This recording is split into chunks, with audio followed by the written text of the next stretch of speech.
자, 이제 2장으로 넘어가겠습니다. 2장은 1장보다 훨씬 더 길죠. 2장은 23절까지 있습니다.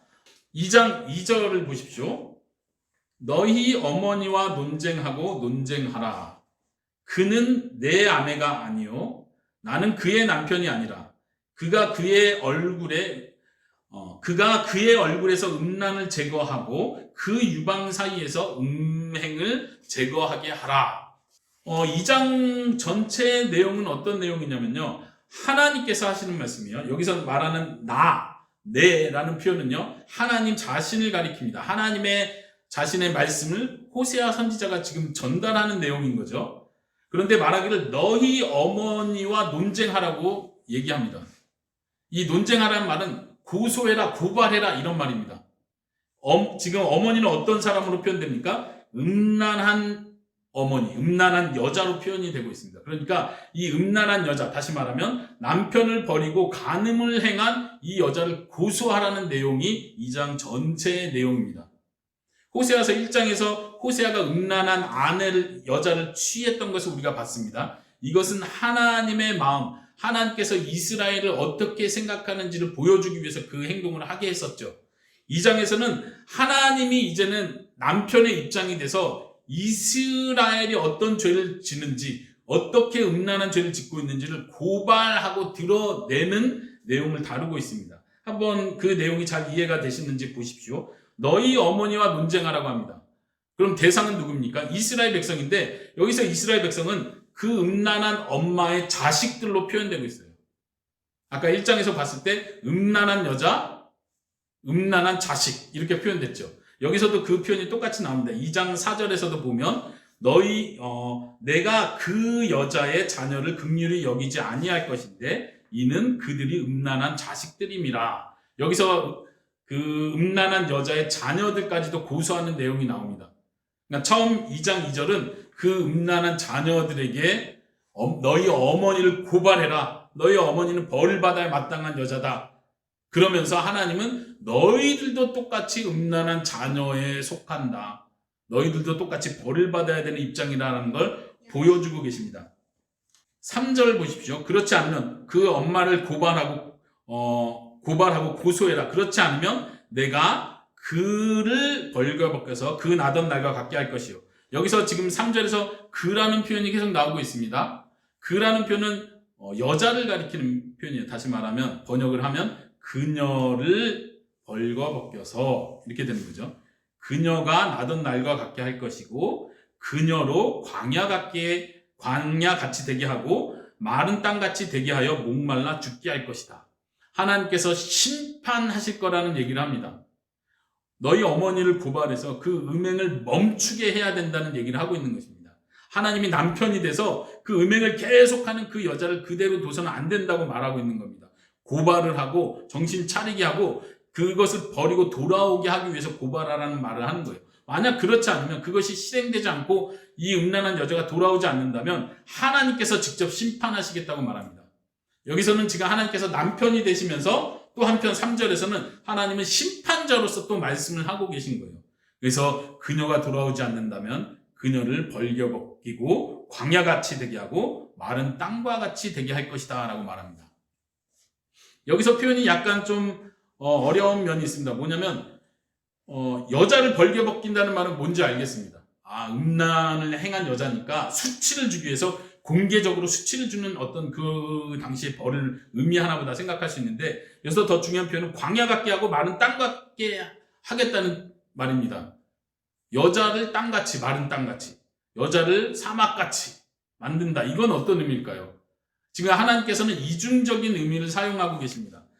특별히 호세아서를 우리가 읽고 이해하기 위해서 아주 중요하게 우리가 생각해야 될 것이 있는데요. 그건 뭐냐면 호세아서는 굉장히 다른 선지자들도 마찬가지겠지만요. 많은 부분 공통적이겠지만 호세아서는 특별히 이중적인 의미를 많이 사용하고 있습니다. 이중적인 의미. 아까 자녀들의 이름을 통해서도 이중적인 의미를 줬죠. 이건 자녀의 이름일 뿐만 아니라 하나님께서 이렇게 하시겠다는 예언의 말씀이구나. 이스라엘도 하나님께서 이스라엘도요. 하나님께서 심는다는 뜻이 있었고 그 이스라엘이라는 역사적 장소를 의미하기도 했었고 이렇게 하는 것처럼요. 여기서도 마찬가지로 그녀, 너희의 어머니를 그 음란한 여자로 비유하면서 이스라엘을 말하기도 함과 동시에 그 음란한 여자를 땅으로도 의미하고 있습니다. 그러니까 하나님께서 이스라엘 땅을 황폐하게 하겠다는 의미로서 이 형벌을 얘기하고 있습니다. 이스라엘 백성이 음란한 여자와 같고 그 음란한 여자의 우상 숭배의 음란을 통해서 이 땅도 더러워졌다. 이렇게 하나님이 말씀하고 계신 거예요. 그렇기 때문에 이 땅을 황폐하게 할 것이라고 하나님께서 말씀하고 있습니다. 4절에서는요. 아까 잠깐 본 것처럼 4절은 그 자녀들도 긍휼히 여기지 않겠다. 그 자녀들도 음란한 자식이기 때문이다. 5절 그들의 어머니는 음행을 했고 그들을 임신했던 자는 부끄러운 일을 행하였나니. 여기서 이제 그 고발의 내용이 자세히 나옵니다. 도대체 음행을 했다는 게 뭐냐? 도대체 부끄러운 일을 했다는 것이 무엇이냐를 은유적으로 상징적으로 계속해서 표현합니다. 한번 그 내용을 쭉 살펴보면요. 5절에 그녀가 말하기를 이르기를 나는 나를 사랑하는 자들을 따라갈 것이고 그들이 내 떡과 내 물과 내 양털과 내 삶과 내 기름과 내 술들을 내게 준다. 이 여자가 무슨 잘못을 하고 있죠? 지금 일단은 자기 남편을 떠나서 자기를 사랑해주는 남자들을 따라가겠다고 말하고 있습니다. 여기서 복수로 사용되고 있죠. 자기 남편을 버리고 자기가 그 남자의 아이를 임신했는데도 불구하고 자기를 사랑해준다고 말하는 그 남자들을 따라간다는 겁니다. 이것이 음란한 여자죠. 그리고 이것은 이스라엘을 가리킵니다. 어떤 면에서요? 우상을 따른다는 면에서 이 음란한 여자와 같다는 걸 표현합니다. 근데 그 우상을 따른다는 걸 어떻게 표현하냐면 5절에서 본 것처럼 이 사랑하는 자들이 자기에게 먹을 것을 준대요. 보니까 떡도 주고 물도 주고 양털도 주고 옷을 의복을 준다는 얘기죠. 양털도 주고 삶을 주고 기름, 술을 주고 내가 사랑하는 남자들이 이렇게 좋은 것들을 주는구나. 그래서 그 남자들을 따라간대요. 이것을 하나님께서는 고발하고 있습니다. 마치 이스라엘 백성들은 여호와 하나님이 주시는 것을 하나님이 준다 생각하지 않고 자기가 섬기고 있는 우상들이 이런 걸 준다라고 생각하고 그 우상들을 따라가고 있다는 것입니다. 이것이 음란이죠. 6절에 그러므로 내가 가시로 그 길을 막으며 담을 쌓아 그로 그 길을 찾지 못하게 하리니 하나님께서 그 음란한 여자가 남자를 막 따라가라는 걸 막으신다는 얘기를 하고 있습니다. 담을 쌓아서 그 길로 아예 못 가게 하겠다. 하나님께서 음란한 여자가 더 이상 음란을 하지 못하도록 원천 봉쇄를 하겠대요. 가지 못하게 하고 막고 담을 쌓아서라도 가지 못하게 하고 하나님께서 적극적으로 그녀를 막고 있는 걸 보죠. 7절에서 그런데도 그 여자는 말하기를 그 사랑하는 자들을 그 여자가 말하는 게 아니죠. 그 여자가 그녀가 사랑하는 자를 따라갈지라도 그 여자를 사랑해주는 자를 따라갈지라도 따라가지 못할 것이래요. 그리고 그들을 찾을지라도 만나지 못할 것이래요. 어떻게요? 하나님이 막으시기 때문에 그렇습니다. 7절 끝에 보니까 그녀가 말하기를 여기서 계속 그라고 나오지만 남자가 아니라 그 여자입니다. 그 여자가 말하기를 내가 본래 남편에게 돌아가야겠다. 그때의 형편이 지금보다 나았다.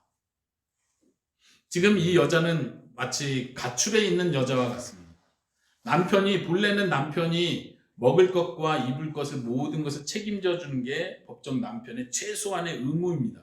그리고 이 여자가 한 남자의 아내가 되었다면 그 남편은 이 아내를 그렇게 보호했을 것입니다. 먹을 것, 입을 것, 거할 곳을 충분히 제공해 줬겠죠. 근데 이 여자는 생각하기를 이 내 남편이 준다고 생각하지 않고 거기를 떠나서 나를 사랑해주는 남자들을 찾아가겠다고 하고 있습니다. 근데 하나님께서 말씀하시기를 뭐라고요? 내가 다 그 길을 막을 것이다. 못 가게 할 것이다. 여자는 남자들 계속 찾아다니지만 남자를 만날 수가 없습니다. 자기가 도움받을 거라고 생각했던 그 남자들을 만나러 가지만 못 만난다는 것입니다. 그리고 하나님께서 말씀하시기를 결국은 그녀가 깨닫고 돌아오게 될 것이다 라는 말씀을 7절에서 하고 있는 거예요. 그 여자가 스스로 말하게 되는 거죠. 내가 본래 남편에게 돌아가야겠다. 지금 너무 그 다른 남자들 찾아다니면서 모든 것을 탕진해 버렸습니다. 자기가 가지고 있는 거, 먹을 것까지 다 탕진해 버린 상태를 보여주고 있네요. 그래서 지금 형편, 내가 너무 먹고 힘든데 차라리 본래 남편한테 있을 때가 나았다라고 깨달을 때까지 하나님 그렇게 하시겠다는 겁니다. 이 말 속에는요, 하나님께서 이스라엘을 징계하시겠다는 말이 암시되어 있습니다. 이 여자는 남자를 찾아다니는 동안 고생을 합니다. 고통을 겪습니다. 기본적으로 갖춰져야 될 걸 갖추지 못하는 상태까지 됩니다. 그래서 돌아오게 된다는 뜻이에요. 다시 말하면 하나님께서 이스라엘을 징계하시는 걸 통해서 돌아오게 하시겠다는 말씀을 하고 계십니다. 그 표현을 다시 한번 8절부터 13절까지 반복해서 말을 하고 있습니다. 제가 쭉 읽어보겠습니다. 8절이요. 곡식과 새 포도주와 기름은 내가 그에게 준 것이요. 그들이 바알을 위하여 쓴 은과 금도 내가 그에게 더하여 준 것이거늘 그녀가 알지 못하는도다. 하나님께서 모든 걸 제공해 줬는데, 심지어 금과 은도 제공해 줬는데 그녀는 그걸 알지 못한대요. 그리고 그거를 바알을 위해서 사용했대요. 바알 우상을 꾸미고 장식하고 거기에 더 투자하고 헌신을 보여주기 위해서 바알 우상을 꾸미는 일에 더 하나님이 주신 걸 사용했다는 표현을 하고 있습니다. 우상 숭배에 대한 지적이라는 걸 분명히 알 수 있겠죠. 9절에 그러므로 내가 내 곡식을 그것이 익을 계절에도 도로 찾으며 내가 내 포도주를 그것이 맛들 시기에 도로 찾으며 또 그들의 벌거벗은 몸을 가를 내 양털과 내 삶을 빼앗으리니. 여기서 그런 표현을 하고 있죠. 하나님이 줬던 것인데 그녀가 그걸 하나님이 줬는지도 모르고 남편 대신 하나님이 줬는지도 모르고 도리어 자기에게 뭔가를 준다고 생각한 다른 남자들을 찾아다니니까 하나님이 그걸 다 제거하시겠답니다. 이것이 징계를 말합니다. 하나님이 주시는 벌입니다. 그것을 다 걷어올 것이다. 10절에 이제 내가 그 수치를 그 사랑하는 자의 눈 앞에서, 이 사랑하는 자는 우상들을 가리킵니다. 다른 남자들을 가리킵니다. 그 눈 앞에서 드러내리니 그를 내 손에서 건져낼 사람이 없을 것이다. 하나님의 무서운 징계를 말합니다. 11절에 내가 그의 모든 희락과 절기와 월삭과 안식일과 모든 명절을 패하겠고, 이 여자가 누렸던 기쁨, 어떤 절기, 축제, 이 모든 것들을 하나님은 패해버리시겠답니다. 12절에 그가 전에 이르기를 이것은 나를 사랑하는 자들이 내게 준 값이다. 12절 다시 한번 보십시오. 무슨 뜻입니까? 그 여자가 말하기를 이것들은 자기가 먹을 것, 그 다음에 은, 금, 그 다음에 기쁨의 절기들, 이 모든 것을 포함합니다. 이것들은 나를 사랑하는 자들이 내게 준 값이다. 여기서 값이라는 표현이 나옵니다. 이게 무슨 뜻이죠? 다시 말하면 이 여자는 생각하기를, 이 여자는 어떤 여자예요? 몸을 파는, 음행을 하는 여자였습니다. 남편이 있음에도 불구하고 몸을 파는 일을 하고 자기를 사랑해준다고 느끼는 그 남자들을 쫓아가는 여자였죠. 이 값이라는 말은 뭐예요? 몸을 판 것으로 받는 값을 가리키는 거예요. 아주 끔찍한 말이죠. 근데 그 값으로 뭐를 받았대요? 아, 내가 먹을 것, 입을 것, 아, 내가 절기를 통해서 축제를 하고 기쁨을 누리는 이 모든 것, 내가 사랑하는 그 남자들이 나에게 준 것이다. 왜 줘요? 나는 몸을 팔았기 때문에 그들이 나에게 이 정도를 주는 것이다 라고 말하는 거예요. 굉장히 놀라운 아주 충격적인 여자의 고백이죠. 잘못된 신앙 고백이죠. 우상을 섬기는 자들의 잘못된 고백입니다. 다시 말하면 이 여자는 지금 한참 잘못 생각하고 있습니다. 하나님께서 주시는 그 모든 것들을 우상들이 줬다고 생각을 합니다. 다시 말하면 우상에 절합니다. 우상에게 돈을 갖다 바칩니다. 좋은 것을 다 갖다 바칩니다. 날과 절기를 지켜서 우상을 위해서, 바알신을 위해서 할 수 있는 모든 일들을 다 합니다. 하나님이 이걸 몸을 파는 여자의 하는 짓과 똑같다고 말씀하고 계십니다. 그들은 그 우상을 섬겼기 때문에 바알신이 우리에게 농사의 풍요함을 줬다. 바알신이 우리에게 비를 내려줬고 바알신이 우리의 삶을 풍성하게 만들어줬다라고 느끼고 있는 거예요. 이것이 하나님께서 고발하시는 내용입니다. 이 음란한 여자가 다른 남자들 쫓아가는 게 너희들이 보기에도 황당하고 끔찍하지. 근데 이스라엘 백성 너희들이 그러고 있다. 너희들이 내 하나님, 나 여호와가 주는 그것을 은혜로 생각하지 않고 하나님이 준다고 생각하지도 않고 그걸 알지 못하고 다른 우상들을 찾고 그 우상들이 더 줄 거라고 생각해서 그 우상들을 계속 쫓아가는 너희의 모습. 이것이 내가 가장 싫어하는 음란한 여자와 같은 모습이다라고 하나님께서 지적하고 계신 것입니다. 여러분들 이 2장의 내용이 잘 이해가 되십니까? 1장과 2장의 내용은 지금 같은 맥락에서 고발을 하고 있습니다. 이스라엘 백성들이 우상 숭배를 영적 간음으로서 하고 있다는 것을 하나님께서 지적하고 있는 것이죠. 이제 하나님께서 12절 13절에서는 그거에 대해서 형벌하시겠다는 내용을 합니다. 12절 뒷부분에 그 포도나무와 무화과 나무를 거치게 하여 숯불이 되게 하고 들짐승에게 먹게 할 것이다. 13절에 그가 귀고리와 폐물로 장식하고 그가 사랑하는 자를 따라서 하나님이신 나를 잊어버리고 향을 살라 바알들을 섬긴 실대로 내가 그에게 벌을 주리라. 하나님께서 심판하시겠다는 내용을 합니다. 다시 말하면 이 심판과 경고의 내용은 처음 말한 것처럼 너희 어머니를 고발하라 라고 말했던 것처럼 그 고발을 해서 수치를 당해서 돌아오기를 원하는 것입니다. 자기 남편에게 돌아오기를 원하는 거예요. 그래서 하나님은 고발하는 거예요. 너희가 그 고발의 경고의 말을 듣고도 돌아오지 않는다면 하나님이 최후의 심판을 할 수밖에 없다는 얘기를 하고 계신 것입니다. 너희가 나를 잊어버렸다. 13절이에요. 8절에서는 아까 뭐라 말했습니까? 그녀가 내가 준 것을 알지 못하고 있다. 깨달아라.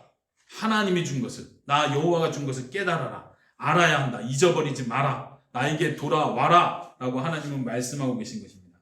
14절에 아까 1장에서처럼요. 2장에서도 뒷부분으로 갈수록 하나님께서 다시 소망과 위로의 말씀을 해주십니다. 14절부터 끝나는 23절까지는요. 하나님께서 이 이스라엘 백성들을 저주하고 책망하는 것 같지만 하나님의 본심이 무엇인지를 보여줍니다. 돌아오기를 원하시는 거죠. 14절에 보니까 그러므로 보라 내가 그를 타일러 거친 들로 데리고 가서 말로 위로하겠다. 그 음란한 여자, 다른 남자들 쫓아간 여자를 하나님께서 친히 데리고 가서 조용한 곳으로 가서 말로 위로하고 타이르겠다고 말씀하십니다. 하나님의 부드러운 모습을 볼 수 있습니다.